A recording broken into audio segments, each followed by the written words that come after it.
ఎంతో టేస్టీగా ఉండే మటన్ గీ రోస్ట్ ఎలా చేయాలో చూద్దాం. దీనికి ముందుగా ఒక 1/2 kg బోన్లెస్ మటన్ తీసుకొని చిన్న చిన్న పీసెస్గా కట్ చేసుకొని పక్కన పెట్టుకోవాలి.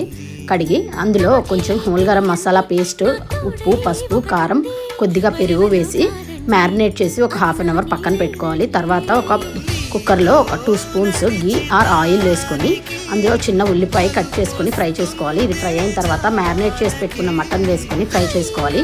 ఇది మంచిగా మూత పెట్టి మగ్గించుకొని ఆవిరిపోయిందాకా ఉడికించుకోవాలి. తర్వాత ఒక 2 గ్లాసెస్ వాటర్ వేసుకొని అది బాగా మరిగించుకొని కుక్కర్ విజిల్ పెట్టుకొని ఒక 4 to 5 విజిల్స్ రావాలి.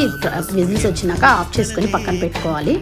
తర్వాత స్టవ్ మీద ఒక కడాయి పెట్టుకొని అందులో ఒక చిన్న ఆనియన్, ఒక 4 పచ్చిమిర్చి వేసి ఫ్రై చేసుకోవాలి. ఆనియన్, పచ్చిమిర్చి ఫ్రై అయిన తర్వాత ఇందులో ముందుగా బాయిల్ చేసి పెట్టుకున్న మటన్ గ్రేవీతో సహా వేసుకొని మొత్తం వాటర్ మొత్తం పోయేదాకా ఈ విధంగా ఫ్రై చేసుకోవాలి.